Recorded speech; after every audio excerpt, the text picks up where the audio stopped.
വെടിനിർത്തലിന് ശേഷം കശ്മീരിലെ സാഹചര്യം എന്തായി എന്ന് പരിശോധിക്കാം. രജൌരിയിൽ നിന്നും നോബിൾ മാരിക്കാരനും നന്ദു പേരാമ്പ്രയുമുണ്ട്.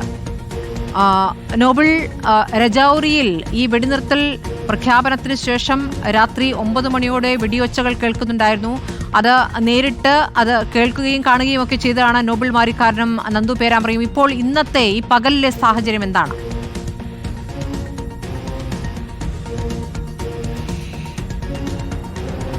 സ്മൃതി, രജൌരി, പൂഞ്ച് അടക്കമുള്ള മേഖലകൾ ഇന്നിപ്പോൾ സാധാരണ നിലയിലേക്ക് മടങ്ങുന്നുണ്ടെങ്കിൽ പോലും ആളുകൾ അധികം പുറത്തിറങ്ങാത്തൊരു സാഹചര്യമാണ് ഉള്ളത് എന്ന് വേണം നമുക്ക് വിശദീകരിക്കാൻ. കാരണം രാവിലെ മുതൽ തന്നെ കടകമ്പോളങ്ങളൊക്കെ ഈ പൂഞ്ച് മേഖലയിലും നമ്മളുള്ള രജൌരി മേഖലയിലൊക്കെ അടഞ്ഞു തന്നെ കിടക്കുകയാണ്. ചുരുക്കം ചില മെഡിക്കൽ ഷോപ്പുകൾ ഒഴിച്ചു കഴിഞ്ഞാൽ മറ്റു കടകളൊന്നും തുറന്നിട്ടില്ല എന്നാണ് യാഥാർത്ഥ്യം. കാരണം ആളുകൾക്ക് ഇപ്പോഴും ഒരു ആശങ്കയുണ്ട്. അത് മാത്രമല്ല, ചരിത്രത്തിൽ ആദ്യമായാണ് ഈ ആളുകൾ ഇത്തരത്തിൽ ഷെല്ലിംഗ് അവരുടെ വീടുകളിലേക്ക് എത്തുന്ന കാഴ്ചയും അത്തരത്തിൽ ഉള്ള സാഹചര്യവും അനുഭവിക്കുന്നത്. സ്വാഭാവികമായും അവരെ സംബന്ധിച്ചത് വലിയ പ്രതിസന്ധി ഉണ്ടാക്കിയിട്ടുണ്ട്. പലരും ഇവിടം വിട്ട് മറ്റ് സുരക്ഷിത സ്ഥാനങ്ങളിലേക്ക്, പ്രത്യേകിച്ച് 10 കിലോമീറ്റർ അകലെയുള്ള ബന്ധുക്കളുടെ വീടുകളിലേക്കും അതോടൊപ്പം തന്നെ മറ്റ് സുഹൃത്തുക്കളുടെ വീടുകളിലേക്ക് പോയ സാഹചര്യമൊക്കെ ഉണ്ട്. പലയിടത്തും വീടുകളൊക്കെ അടഞ്ഞിടക്കുന്നതാണ് നമുക്ക് കാണാൻ കഴിയുന്നത്. അത്തരത്തിലുള്ള സാഹചര്യമാണ് എന്താണെങ്കിലും രജൌരി, പൂഞ്ച് മേഖല ഇപ്പോൾ അഭിമുഖീകരിച്ചുകൊണ്ടിരിക്കുന്നത്. ഇനിയിപ്പോൾ വരും ദിവസങ്ങൾ, പ്രത്യേകിച്ച് ഇന്നലെയാണ് ഈ വെടിനിർത്തൽ നിലവിൽ വന്നെങ്കിൽ പോലും കഴിഞ്ഞ രാത്രിയും വലിയ തരത്തിൽ തന്നെ വെടിവെപ്പുകൾ ഉണ്ടായി എന്നത് ആശങ്കയുണ്ടാക്കുന്നു. ഒപ്പം ഡ്രോണുകൾ എത്തിയത് ആശങ്കയുണ്ടാക്കുന്നു. ആ പശ്ചാത്തലത്തിൽ രജൌരിയിലെ ആളുകളൊക്കെ വലിയ ആശങ്ക ഇപ്പോഴും തുടരുകയും ചെയ്യുന്നുണ്ട്. അതിന്റെയൊക്കെ അടിസ്ഥാനത്തിലാണ് എന്തായാലും ഇന്നിപ്പോൾ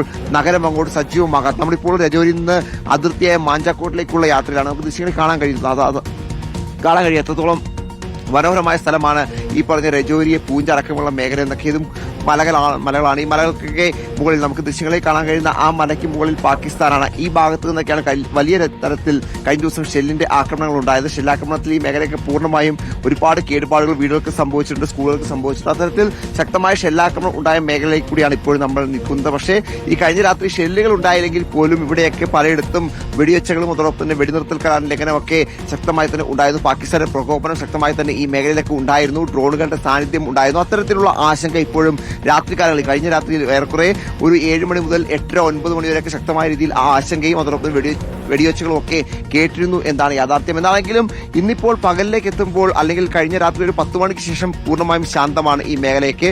മറ്റു തരത്തിലുള്ള അനിഷ്ട സംഭവങ്ങളോ അല്ലെങ്കിൽ വെടിവെപ്പോ ഒന്നും റിപ്പോർട്ട് ചെയ്യപ്പെട്ടിട്ടില്ല. ഇനിയിപ്പോൾ ഇന്നത്തെ രാത്രിയും ഏറെ നിർണായകമാണ്. പ്രത്യേകിച്ച് ഏത് തരത്തിലായിരിക്കും പാകിസ്ഥാൻ ഈ വെടിനിർത്തലിനോട് ഇന്ന് രാത്രി പ്രതികരിക്കുക എന്നത് പ്രധാനപ്പെട്ടതാണ്. പാകിസ്ഥാൻ കരാർ ലംഘിച്ചു എന്ന് ഇന്നലെ തന്നെ കേന്ദ്ര സർക്കാർ കൃത്യമായി വ്യക്തമാക്കി, സൈന്യം വ്യക്തമാക്കി. BSF-നടക്കം വേണ്ട ചുമതലകൾ കൃത്യമായി ഏത് തരത്തിൽ തിരിച്ചടിക്കണമെന്ന് അവർക്ക് തീരുമാനിക്കാമെന്ന നിർദ്ദേശം ഇന്നലെ രാത്രി തന്നെ ഈ കരാർ ലംഘനത്തിന് പിന്നാലെ തന്നെ നൽകുകയും ചെയ്തു. എന്താണെങ്കിലും നിലവിലത്തെ പകൽ രജൌരി, പൂഞ്ച് മേഖലയിൽ ശാന്തിയും അതോടൊപ്പം സമാധാനവും ഉണ്ട്. പക്ഷേ കടകമ്പോളങ്ങൾ അടഞ്ഞിടക്കുന്നു. വാഹനങ്ങൾ ഇപ്പോൾ നമുക്ക് നിൽക്കുന്നത് പൂഞ്ച് അതോടൊപ്പം തന്നെ രജൌരി, ജമ്മു ദേശീയപാതയിലാണ്. ഈ ദേശീയപാത ഇപ്പോൾ ഏറെക്കുറെ നമുക്ക് കാണാൻ കഴിയും.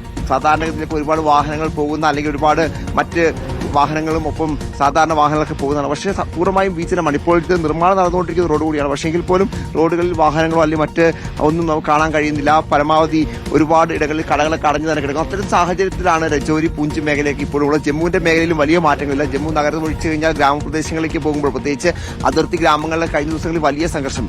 ഈ ജമ്മുവിന്റെ അതിർത്തി കേന്ദ്രീകരിച്ചുകൊണ്ട് കഴിഞ്ഞ രാത്രികളിൽ, പ്രത്യേകിച്ച് ഈ വെടിനിർത്തൽ വരുന്നതിന് തൊട്ടുമുമ്പുള്ള രാത്രി, അതിന് മുമ്പത്തെ രാത്രി വലിയ ഷെല്ലിങ്ങും അതോടൊപ്പം വലിയ ആക്രമണം ഉണ്ടായതാണ്. സ്വാഭാവികമായും അവിടുത്തെ ജനങ്ങൾക്കൊക്കെ സാധാരണ നിലയ്ക്ക് മടങ്ങണമെങ്കിൽ അല്പം സമയമെടുക്കുമെന്ന് യാഥാർത്ഥ്യമാണ്. അത് കൃത്യമായി തന്നെ ഇവിടെ പ്രകടമാകുന്നുണ്ട്. കടകമ്പോളങ്ങൾ അടഞ്ഞിടക്കുകയും ജനങ്ങൾ അധികം പുറത്തിറങ്ങാത്ത സാഹചര്യവുമാണ് രജൌരി, പൂഞ്ച്, ജമ്മു അടക്കമുള്ള ഈ മേഖലകളിൽ നമുക്ക് കാണാൻ കഴിയുന്നത്. സ്മൃതി.